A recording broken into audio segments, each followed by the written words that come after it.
Hello there and welcome to another Hearts Club. This week, another show that's full to bursting. Billy Brown is in studio with us this week to discuss all the relevant points from the past 7 days, including that cracker down at Rugby Park on Saturday. Was it 1 point gained or perhaps 2 points dropped? Also this evening, a look ahead to this week's cup tie with the Bankies and a look back at a vintage meeting between the two sides. And we catch up with Stefan Adam to find out his thoughts on life this side of the Old Alliance. So, to business. And with Kilmarnock 8 games unbeaten, the visit to Ayrshire on Saturday was always going to be a tricky one. There's a high-scoring, entertaining theme developing in meetings between these two sides, and as David Harron reports, this game did nothing to interrupt that pattern.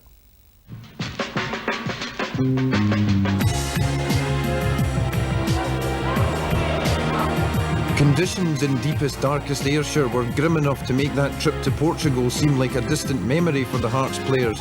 But it did allow them to produce a free kick which will be described as being one from the training ground, although whether Neil McCann meant the bit where the ball hits the post, hits the keeper on the back of the head and rolls over the line, we'll never know.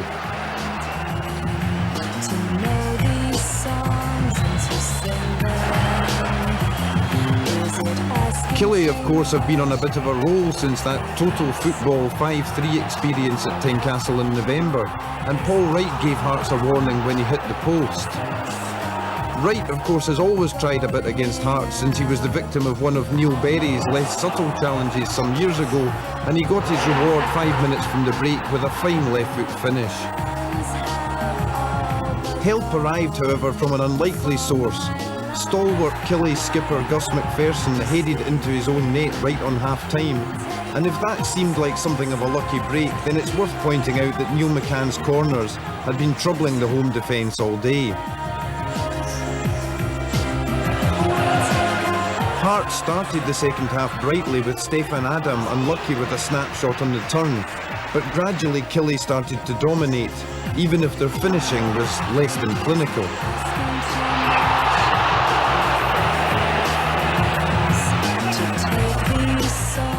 Eventually, however, the hero of trendy lefty football fans everywhere, Pat Nevin, bamboozled Gary Naismith before giving Mark Riley the chance to crack home a fine equaliser. The scoreboard did its bit to keep the Ayrshire punters right. For one horrible moment near the end, it looked like Thomas Flogel might repay Gus McPherson's generosity, but a draw it was.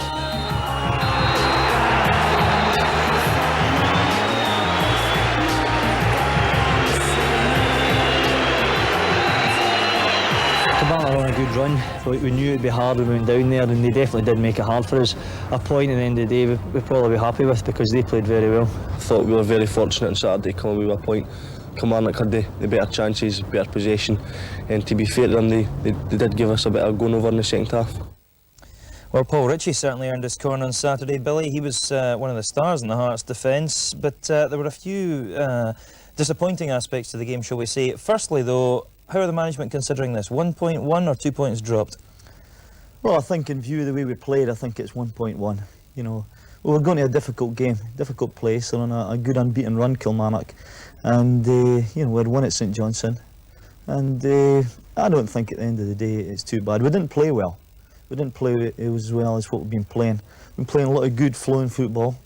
But on Saturday we didn't, whether it was the conditions or whether it was just the Monday night's game taking its toll, but we're not going to play well in every game, I'm afraid. You know, and we're living in cloud cuckoo land if we think we are, and we're quite satisfied with 4 points from the last 2 games. Absolutely. If you look at the last 2 games, 4 points from the possible 6. Did you expect those two to be so hard?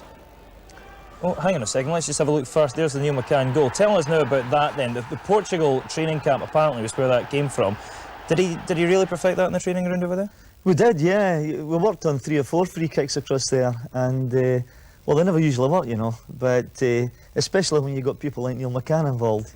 But he struck it really well, and the goalkeeper was a wee bit unfortunate. I mean, he's touched on the post and he's come back and hit him, but it was one out the training ground, which is a wee bit different. So as soon as you saw the free kick awarded in the edge of the box there, you knew that's what he was going to try We and knew do? exactly what we were going to do, and we knew the outcome of the whole thing. Let's have a look now. There was one other incident in that game which could have turned things. Jim Hamilton offside, called offside here, but was it? Well, I don't think he was offside, no. It's a very difficult one for the linesman to call. I mean, what the complaint was really, it was that late. His flag went up, you know, after Hammy collected the ball. Neil McCann was in an offside position on the far side, but he wasn't interfering with play, and he gave the offside where Hamilton was, and it was a goal, but it's difficult for linesmen in these situations, and you know Jim and I never ever complain about decisions against us. Absolutely not. Let's look now to the two games just past. Did you expect them to be so hard, coming back from Portugal, going to St Johnstone, then going to Rugby Park? Obviously, both struggles. Did you expect that? Well, we did, yeah. What you've got to realise that we're now a target. You know, we've been up there for a long time, up near the top of the league. You know, we're playing well, and we're getting a bit of reputation. Our players have been mentioned for Scotland caps and things like that. So, you know, we're playing against full-time professional football players, and they're going to make it difficult. And St Johnstone and Kilmarnock are two of the form teams in Scotland, so it was never going to be easy for us, and we knew that. And that was one of the reasons we brought Big Dave McPherson back for the St Johnstone game. You know, we could have pitched a younger lad in, but we knew it was going to be a difficult game, and we knew Big Dave could handle it. Let's have a look at where that result leaves things now. Then we've got the Premier Division table there. 3 points now behind Rangers, a chink of light emerging in the race for the lead. How significant is that going to be, do you think? Well, I mean, I think at the end of the day, you know, for us to win the league, we're going to have to beat Rangers and Celtic anyway. You know, so I mean, you know, there's loads of games to go, and there's lots of things going to happen. I mean, you know, we maybe went down to Kilmarnock and struggled, but I seen Rangers play at Motherwell not long ago and draw with Motherwell, and they were very lucky to get a draw that day. So there's lots of games and lots of hard games for us, as well as Rangers and Celtic, and 14 league games, anything can happen. And Rangers, remember, have been struggling to grind out good results for the last couple of weeks as well. So let's see where it goes from there. More from you in a second, Billy. Thanks for that. So another tough one out of the way, and with that we can put league action to one side for the next 10 days. This weekend, of course, sees the Cup and what would, on the face of it, appear to be an easier tie against Clydebank. But any manager will tell you they take nothing for granted in this competition. George Wright's been to see Jim Jeffries to find his thoughts on the task in hand. But first, just for the record, reflections on the weekend past against Kilmarnock. A different proposition at the moment because confidence is up. They've had a good run. You know, they're not sort of uptight about making mistakes when you're down the bottom of the league. So it was always going to be a difficult fixture, and the fact that we had 2 or 3 players out as well. But you know, they played very well on the day. And okay, we can pick holes and things for the Hearts that you know, could have done better here and there. But our players have been doing magnificent and showed really good consistency, and 2 tough away games in the week against teams who have been going well. So you know, we've taken 4 out of the 6, and as I say, we probably we won a point on Saturday, given that Kilmarnock had played very well.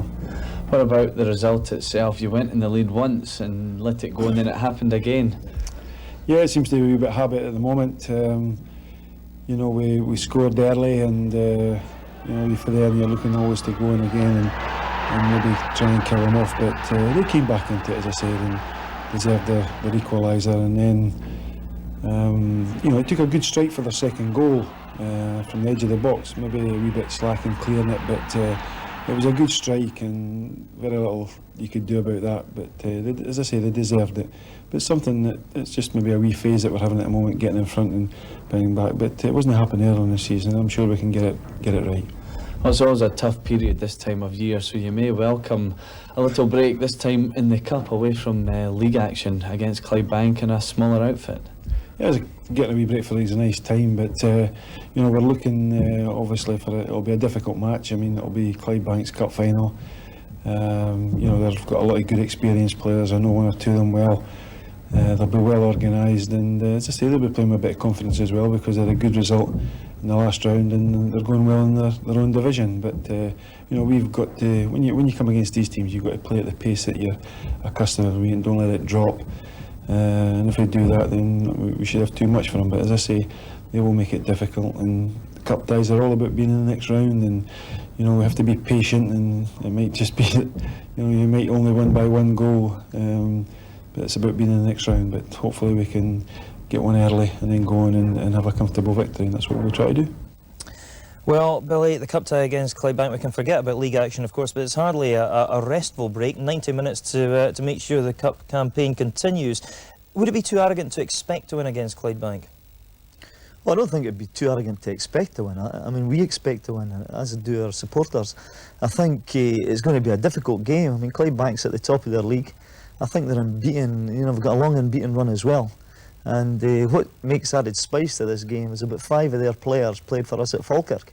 You know, so I mean, they've got 1 or 2 things to prove as well. I mean, we know them all. The manager played for us. Ian McCall played for us at Falkirk. And they're full-timers, you know, they're a full-time team. So they're not going to come and make it easy. But, yeah, I mean, we expect to win. And if we play at the pace, the Premier League pace that we have been, we hope we're too much for them. But we're not going to walk all over the top of them very easily. Looking at the game itself, obviously you had squad worries last weekend with suspensions and injuries and so on, a few players out. Aside from that, though, William Pruney is somebody you've been hearing a lot about. I don't want to put you on the spot too much, but he's been at training. You've had a chance to have a look at him, at least in a training environment. I take it there's no chance of him playing on Saturday? No, he can't play on Saturday. Even if we signed him, he wouldn't be eligible for Saturday. He was due to go back to France on Sunday, you know, which was all fixed up. And at the moment, we're talking to his agent to see what we can fix up. He did okay in the training last week. He's got a good pedigree. He's an experienced player. And it's just a matter of discussing things. I mean, we've got to get a deal that's right for Hearts. And, you know, we'll see what develops there. Great stuff. Well, we'll watch that with interest, and we'll bring you any news when we find out from Billy here on the Hearts Club. Well, that's it for the first half of the show, though. We're back in just a couple of minutes with the thoughts of one of the Jambos' Foreign Legion and a chance to win a Tynecastle collector's item. Join us then.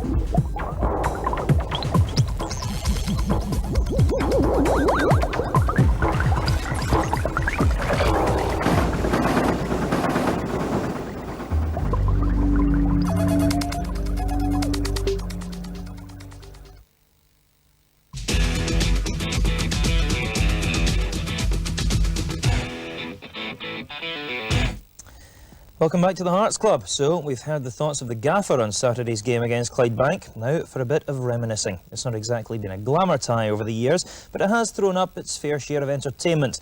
Let's go back now to 1977 and another Bankies visit to Tynecastle. Look out, incidentally, for the Jambos winner, bagged by a certain Mr. Busby.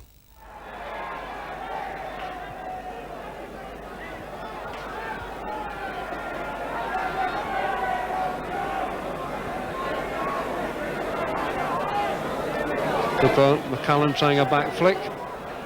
Larnach almost looking for a shot there, didn't quite get it. Cleared by Bannon. Come off McLaughlin out to Lumsden. There's a cross. Cooper moving in.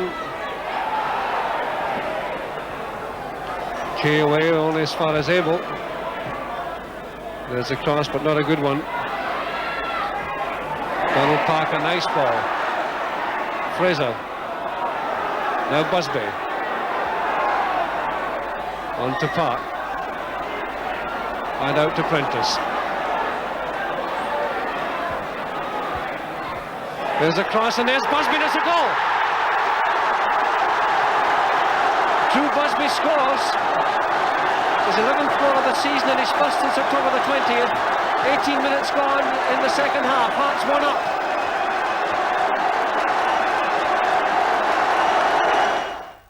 So there you go. That'll either bring back some happy memories or make you feel very old. But Drew Busby scoring the goal that allows Hearts to beat Clydebank 1-0. Incidentally, where was Jim Jeffries? That was his team. Billy Brown suspects he might have been dropped for that game. I couldn't possibly comment.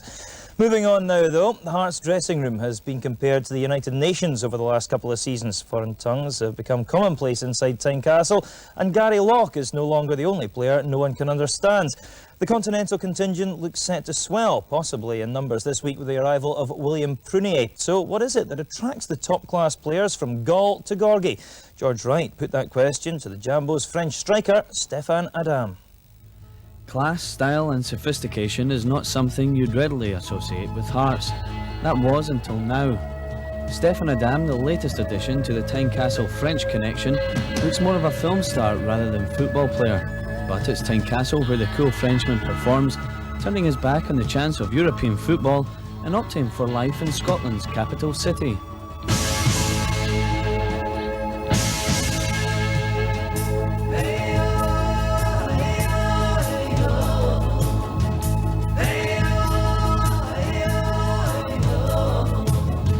Across the street, the river runs down in the gutter. I'm slipping away. Scotland and Scottish football is at a good level, and I think it's a good thing for me, you know, because I play in a good team with a very good spirit. I live in a lovely city, and I'm very happy. What is the difference, the biggest difference between French and Scottish football that you've found? I think the Scottish football is very, very fast. In France we play sometimes slowly, sometimes quickly, but in Scotland it's always for score goal, for going forward, and it's very, very good. It was maybe difficult at the start of the season for me because I must have an adaptation at this football, but now it's very, very good.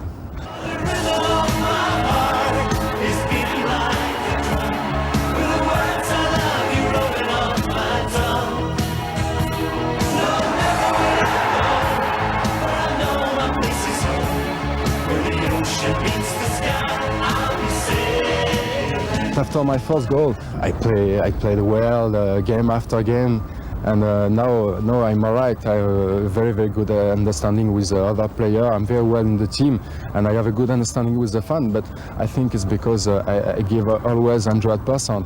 Sometimes very well, sometimes sometimes the game is not very, very good. But I give always 100%, and I think they're happy for that. Before you arrived here in Edinburgh, you said you spoke to Gilles Rousset. What did he tell you about Edinburgh? Oh, he told me it's a very lovely city, that people are very, very friendly, and it's a very nice place. And I think it was very important for me because Metz is a nice city, and when you arrive in a new country with a new culture, with a new language, it's never easy. And if you have a good life quality, it's good for your adaptation. You're here for 2 years initially, but would you hope to be here longer? Yes, why not? I'm very happy. At the moment, I do well with the club. I'm very well with the player, with the management. If I continue to play well, and if the club is alright for to sign and prolongation, you know, why not? Maybe I'm very well.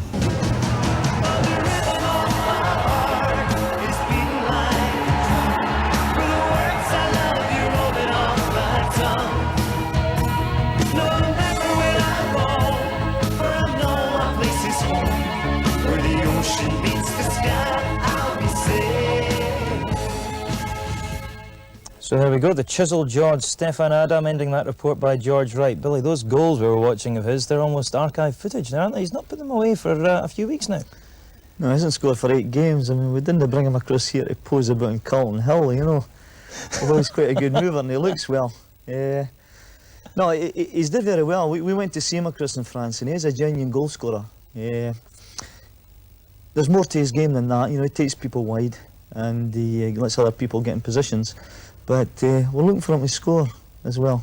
And I think, you know, once he gets his first one again, he'll start to run to the end of the season. It's quite a healthy competition you've got for places up front anyway, though, isn't it? Well, it is. We've tried to create competition, you know, throughout the team as much as we can. And the striking situation's quite good. But we're scoring a lot of goals. We've conceded a few lately, that's a wee bit worrying, but we're still scoring. So we're quite satisfied with that aspect of the game. Great stuff, and the less time he spends on Carlton Hill, the more time he can spend on the training ground. So say all of us. Thanks, Billy. Well, time just before we go now to offer you the chance to win one of 2 signed John Robertson videos. Ace of Hearts charts Robbo's career from the early days as a teenage apprentice at Tynecastle right through to his record-breaking antics lately. You could get your hands on one of the tapes if you take part in our mid-season goal competition. All you have to do is choose the pick of the bunch coming up, and if your selection matches that of the great Billy Brown, you're well on your way to hours of happy viewing. Even if you don't want to enter the competition, just sit back now and enjoy this lot.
There we go. Well, Billy's not made his mind up yet. Well worth watching anyway. So just to give you one last chance to refresh your memories on what those goals were, here's a recap. Number 1, Jim Hamilton against Kilmarnock. Number 2, Neil McCann against Dunfermline.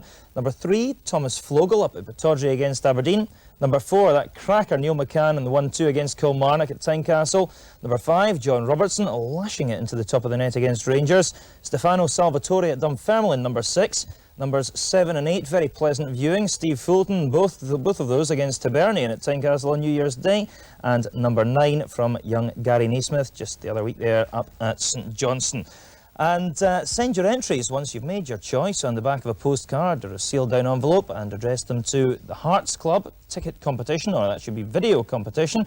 Scottish Television, Cowcaddens, Glasgow, G2, 3PR. Get them in if you can by the 28th of January. Just to give you time to get a pen, I'll run that address by you again.